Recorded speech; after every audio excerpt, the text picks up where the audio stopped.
Hello, അപ്പോൾ ഇനി നമ്മൾ നേരെ പോകുന്നത് നമ്മൾ ബുക്ക് ചെയ്ത ഹോട്ടലിലോട്ടാണ്. നമുക്ക് ശരിക്കും പറഞ്ഞാൽ ബസ് സ്റ്റേഷൻ്റെ അവിടെ നിന്ന് 10 മിനിറ്റ് നടക്കാനേ ഉള്ളൂ കേട്ടോ നമ്മൾ ബുക്ക് ചെയ്ത ഹോട്ടലിലോട്ട്. പിന്നെ നമുക്ക് ഈ ബാഗും കാര്യങ്ങളൊക്കെ ഉള്ളതുകൊണ്ട് നമ്മൾ ബസ്സിന് പോകാൻ വേണ്ടി തീരുമാനിച്ചു. അങ്ങനെ നമ്മൾ ബുക്ക് ചെയ്ത ഹോട്ടലും കാര്യങ്ങളൊക്കെ എത്തി.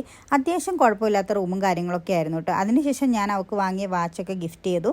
അവൾക്കാണെങ്കിൽ ആ വാച്ചും കാര്യങ്ങളൊക്കെ ഒരുപാട് ഇഷ്ടമായിട്ടോ. പിന്നെ ഞാൻ റൂമിലൊക്കെ പോയി ഒന്ന് ഫ്രഷ് ആകാമെന്ന് തീരുമാനിച്ചു. കാരണം നമ്മൾ അത്രയും യാത്ര ചെയ്ത് വന്നതല്ലേ. ഇങ്ങനെ ഫ്രഷ് ആയതിനു ശേഷം നമ്മൾ പുറത്തിറങ്ങി. ഇനി നമ്മൾ പോകുന്നത് ഭക്ഷണം കഴിക്കാൻ വേണ്ടിയാണ്. ഇവിടെയാണെങ്കിൽ കുറേ കേരള റെസ്റ്റോറൻറ്റും കാര്യങ്ങളും ഉണ്ട്. അപ്പം ഇന്ന് കേരള റെസ്റ്റോറൻറ്റിൽ പോയിട്ട് ഫുഡ് കഴിക്കാമെന്നാണ് കേട്ടോ തീരുമാനിച്ചേക്കുന്നത്. പോകുന്ന വഴിക്ക് നിന്നുള്ള കാഴ്ചകളൊക്കെ കാണാൻ എന്ത് രസമല്ലേ. ഇവിടെയാണെങ്കിൽ എവിടെ നോക്കിയാലും ഓരോന്ന് കാണാനുണ്ട് കേട്ടോ. അപ്പം ചേച്ചി റെഡി ഇതൊന്നും അല്ല, ഇതിലും നല്ലതൊക്കെ ഉണ്ടെന്ന് പറഞ്ഞ് അവളെ എന്നെക്കൊണ്ട് വലിച്ചുകൊണ്ട് പോവുകയാണ്. ഞാൻ ഓരോ സ്ഥലം കാണുമ്പോൾ ഇങ്ങനെ സ്റ്റോപ്പ് ചെയ്ത് നിൽക്കുന്നതുകൊണ്ട് അതിന് നമ്മൾ ഭക്ഷണം കഴിക്കാനുള്ള റെസ്റ്റോറൻറ്റൊക്കെ എത്തി. ചേച്ചിയാണെങ്കിൽ ചോറൊക്കെയാണ് ഓർഡർ ചെയ്തത്, ഞാനാണെങ്കിൽ ബിരിയാണിയൊക്കെ ആട്ടോ ഓർഡർ ചെയ്തത്.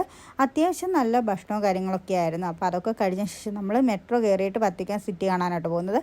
ഈ മെട്രോ കയറുന്ന സ്ഥലത്ത് തന്നെ നിങ്ങൾ നോക്കിക്കുക എന്തോരം കാര്യങ്ങളൊക്കെയാണ്, ഓരോ ശില്പങ്ങളും കാര്യങ്ങളൊക്കെ കുറേ ഉണ്ട്.